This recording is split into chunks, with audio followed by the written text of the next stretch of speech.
บรรดาผู้ที่ดีรอบคอบในทางของเขาก็เป็นสุขคือผู้ที่ดำเนินตามพระธรรมของพระเจ้าภารกิจมานาประจำวันเต็มใจเสนอมานาประจำวันเรื่องราวที่จะเสริมสร้างชีวิตฝ่ายจิตวิญญาณให้เข้มแข็งและเติบโตขึ้นในทางแห่งองค์พระเยซูคริสต์สวัสดีครับคุณฟังขอต้อนรับเข้าสู่ช่วงเวลาของรายการมานาประจำวันนะครับสร้างสรรค์และผลิตรายการโดยภารกิจมานาประจำวันและผมสันทัศน์นะครับรับหน้าที่ดำเนินรายการวันนี้เราพบกันประจำวันจันทร์ที่24เดือนสิงหาคมปีคศ2015ในหัวข้อเคียงข้างและพระวจนะของพระเจ้าที่ศึกษาร่วมกันในวันนี้ก็ปรากฏอยู่ในพระธรรม2โครินธ์บทที่1ข้อที่3ถึงข้อ11นะครับพระธรรม2โครินธ์บทที่1ข้อที่3ถึงข้อ11ก็ได้ปรากฏเรื่องราวแล้วก็เนื้อหาทั้งหมดดังต่อไปนี้ว่า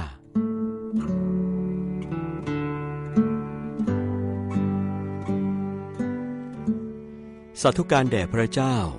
พระบิดาแห่งพระเยซูคริสต์เจ้าของเราพระบิดาผู้ทรงความเมตตา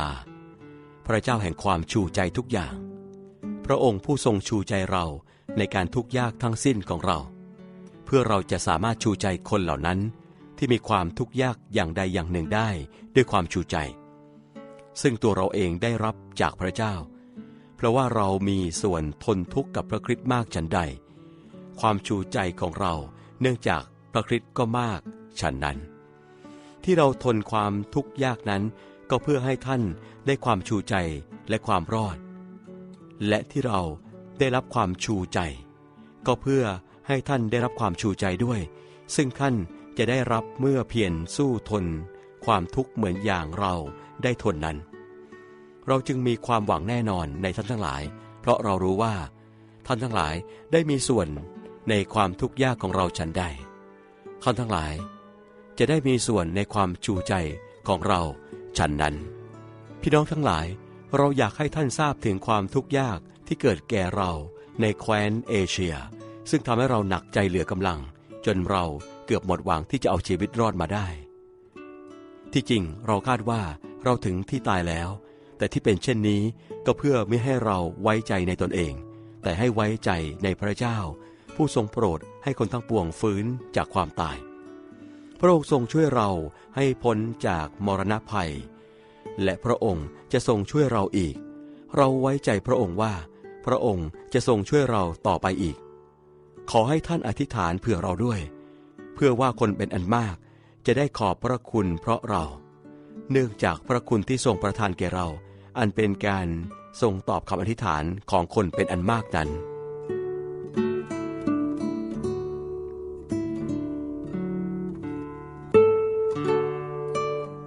และทั้งหมดนี้ก็คือเรื่องราวแล้วก็เนื้อหาจากพระวจนะของพระเจ้านะครับซึ่งก็ปรากฏอยู่ในพระธรรม2โครินธ์บทที่1ข้อที่3ถึงข้อ11ศึกษาร่วมกันกับรายการมานาประจำวันสำหรับวันนี้นะครับในหัวข้อเคียงข้าง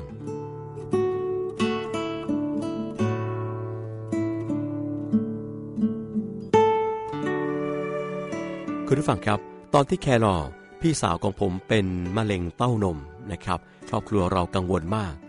เรากลัวว่าการวินิจฉัยโรครวมทั้งการรักษาและการผ่าตัดจะทำให้เธอแย่ลง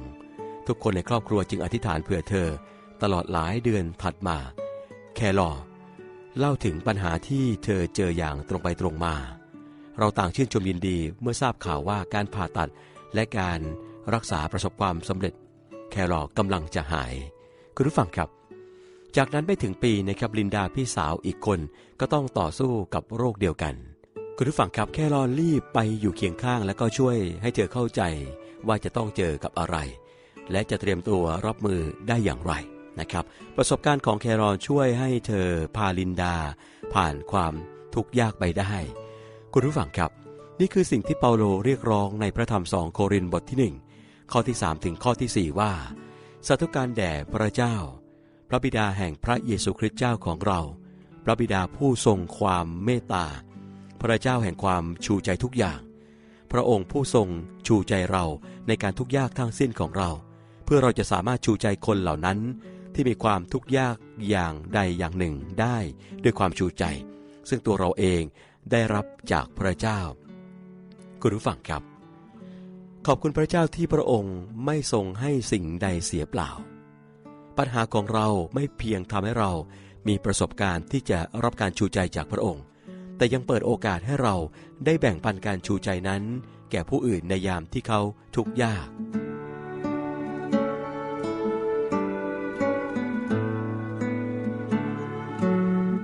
คุณผู้ฟังครับขอให้คุณได้ใคร่ครวญพิจารณานะครับว่า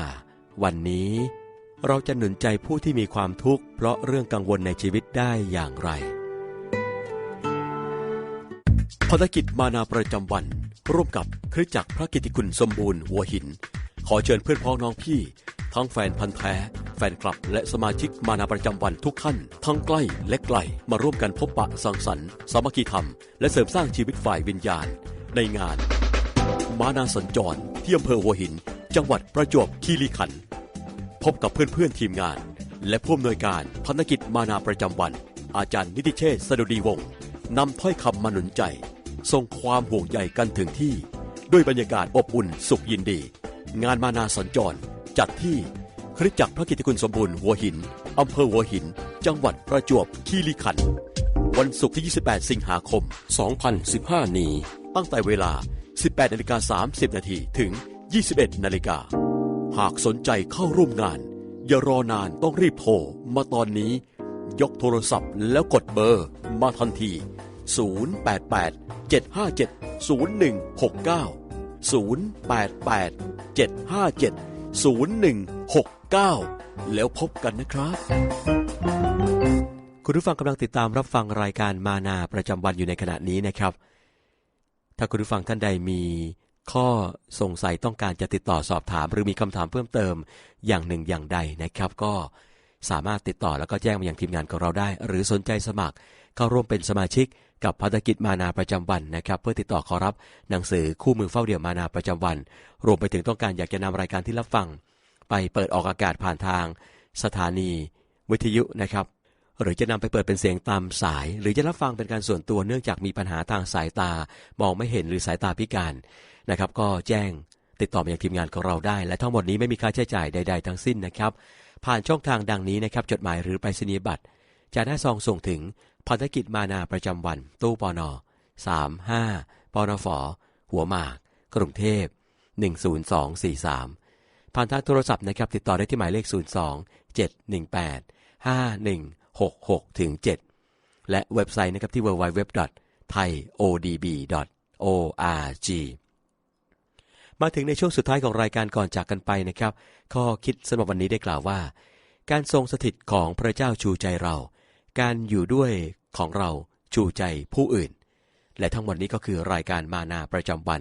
สร้างสรรค์และผลิตรายการโดยพันธกิจมานาประจำวันและผมสันทัศน์พร้อมกับทีมงานล่ำลากันไปก่อนพบกันใหม่กับรายการได้นะครับในโอกาสครั้งต่อไปสำหรับวันนี้ขอพระเจ้าทรงอวยพระพรสวัสดีครับทรงเป็นกำลังหาใครเทียบพระองค์พลังจากพระองค์ประทานแก่ข้าทรงเป็นความหวังใจในพระองค์หามีใครเทียบได้ทรงโปรดประทานในความยิ่งใหญ่แห่งพระคุณโดยพลังแห่งนามพระองค์ทรงโอบข้าไว้ทรงอุ้มชูข้าความรักพระองค์มันคงดังพาใหญ่ลึกซึ้งดังทะเลทรงโปรดประทาน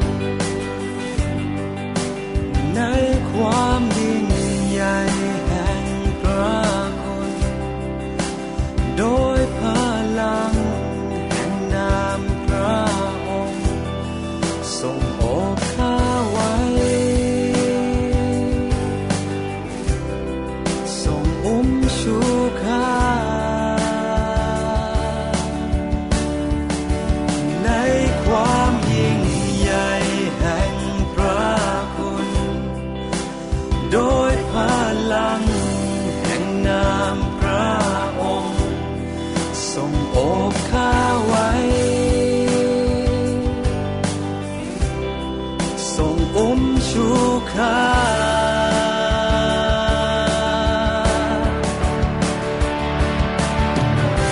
ความรักพระองค์สูงถึงเมืองสวรรค์เบื้องบน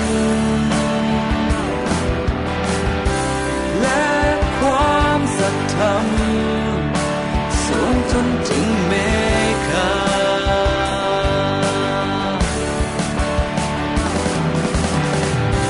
ความรักพระองค์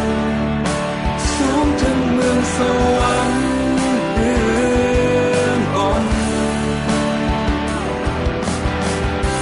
และความสัตย์ธรรมสูงจนถึงเมฆาทรงเป็นกำลังหาใครเทียบพระองค์พลังจากพระองค์ประทานแก่ข้าทรงเป็นความหวังใจในพระองค์หามีใครเทียบได้ทรงโปรดประทาน